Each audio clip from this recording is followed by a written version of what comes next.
Corona టైంలో పిల్లలకి మేము ఫీడింగ్ అనేది ఇంటికి టేక్ హోమ్ రేషన్ కింద ఇచ్చేవాళ్ళం. కానీ వాళ్ళకి బోధన అనేది ఎలా ఇవ్వాలి అనే ఉద్దేశంతో ప్రథమ వారితో కోఆర్డినేషన్ అయ్యి మేము ఆర్ఎల్ఎం అనేది పంపించేవాళ్ళండి. మాకు స్టేట్ నుంచి జోనల్ వస్తుంది. అదే జోనల్ నుంచి పీడియాట్రిక్స్కి, పీడియాట్రిక్స్ నుంచి సిడిపిఓ గారికి, సిడిపిఓ గారి నుంచి సూపర్వైజర్స్ నుంచి పేరెంట్స్, ఇలా ఒక క్రమ పరిస్థితిలో అది ఆర్ఎల్ఎం అనేది రావడం జరుగుతుంది. ఈ రిమోట్ లెర్నింగ్ అనేది మాకు ప్రతిరోజు పంపించేవి ఒక 9 రకాల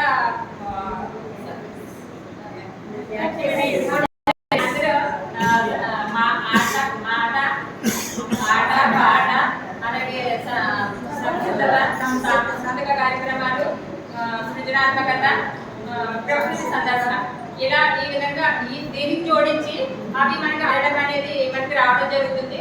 ఈ ఆడడం అనేది మనం చెప్పేటప్పుడు ముందుగా మనం దాన్ని మనం చూసి తర్వాత పిల్లలకి చూపించడం అనేది చేయాలి. అండ్ మనం చూపించిన తర్వాత మనం పేరెంట్స్కి పంపిస్తాం కదండి, ఆ పేరెంట్స్ వాళ్ళు దాన్ని అబ్జర్వేషన్ చేస్తారా లేదా, అంటే వాళ్ళ ఆర్ఎల్ఎం ఓపెన్ చేసి చూసి మనం చెప్పింది వాళ్ళు అబ్జర్వేషన్ చేస్తున్నారా లేదా అనేది మనం తెలుసుకోవాలి. అంటే దాన్ని ప్రతి నెల 4వ శనివారం ఈసీసీఈ డే అనేది కండక్ట్ చేస్తామండి. ఆ ఈసీసీఈ డేలో పేరెంట్స్ టీచర్స్ కలిపి అంటే పిల్లలచే ఆ నృత్యాలు చేయిస్తాము, ప్లస్ ఆ నృత్యాలు ఆ తల్లులకి తెలుసా లేదా అనేది కూడా తెలుసుకుంటామండి.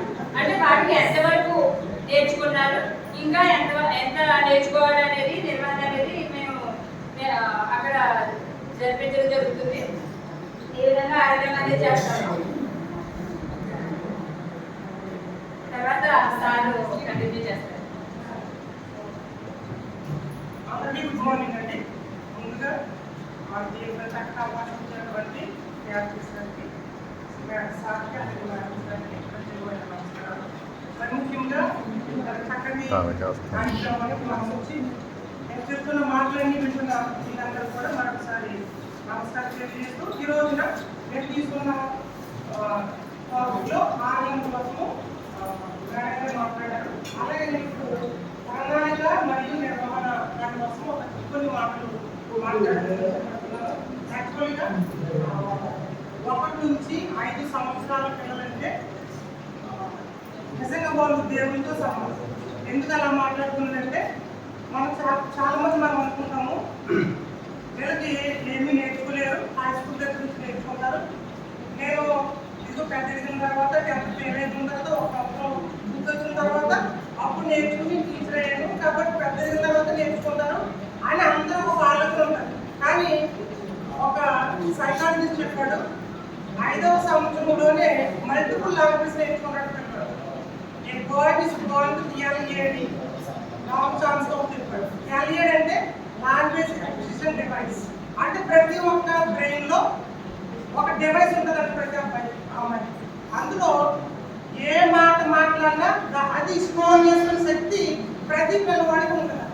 అంటే ఒక 5వ సంవత్సరంలోనే మల్టిపుల్ లాంగ్వేజెస్ ఈజీగా 5 లాంగ్వేజ్ నేర్చుకుంటారట. చూసే సర్ప్రైజ్ ఉంటుందండి.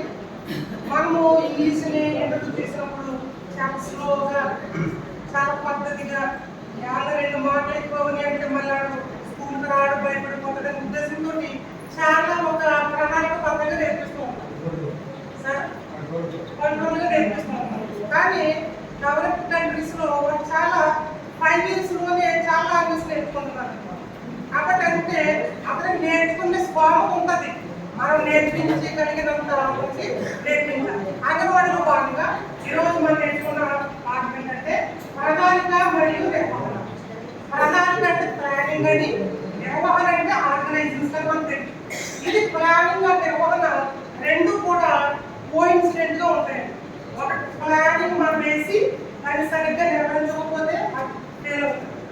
మనం ఎంత కరెక్ట్గా నిర్వహణ చేయాలనుకున్నా అది ప్లానింగ్ లేకపోతే అది కూడా ఫెయిల్ అవుతుంది. మనం నేర్చుకోవాలి తీయడం అంటే ఏంటంటే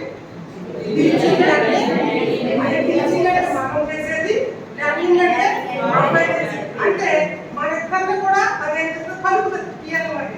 అలాగే ప్లానింగ్ అంటే చాలా మంది మాట్లాడుతుంటారు, చాలా ప్లాన్ చేసుకుంటారు. కానీ ప్లానింగ్ మనం ఏం చేద్దాం చెప్పండి, అవైలబుల్ యాక్షన్ పెట్టలేము. కానీ మనం ఎవరైతే ప్లానింగ్ చేసి చేసుకుని